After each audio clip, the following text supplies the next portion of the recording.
Au lendemain du deuxième débat de la primaire des écologistes, Éric Piolle et Yannick Jadot étaient les invités des matinales de France Info et RTL, jeudi 9 septembre.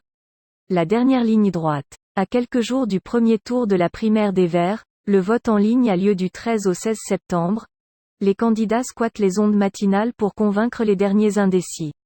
Quelques heures après avoir débattu avec ses concurrents, mercredi soir sur LCI, Yannick Jadot était dans les studios de RTL, ce jeudi matin.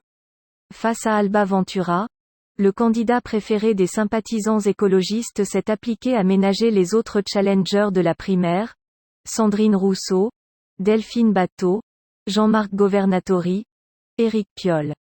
Mais il n'a pas eu les mêmes égards pour le président de la République.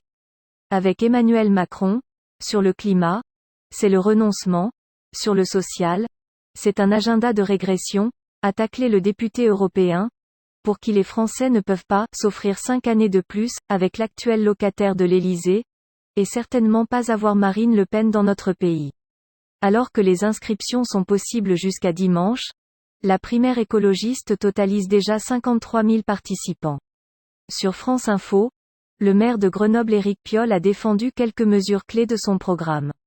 La nationalisation du réseau autoroutier, la privatisation a été un fiasco, fulmine-t-il, l'obligation d'une option bio et végétarienne dans toute la restauration collective pour offrir des débouchés aux fermes bio, ou encore le rapatriement des data centers en ville, connectés à des réseaux de chaleur urbains, plutôt que sur les terres agricoles. Nos gestes du quotidien sont importants mais les 3/4 des mesures à prendre relèvent de l'action publique. C'est le sens de ma candidature, a déclaré l'édile grenoblois. Changement d'univers, sur RMC, où Jean-Jacques Bourdin recevait Louis Alliot. Proche de Marine Le Pen, le vice-président du Rassemblement national, RN, a commenté l'entrée en campagne de sa championne, qui a décidé de mettre l'accent sur la défense des libertés publiques, mises à rude épreuve depuis le début de la pandémie.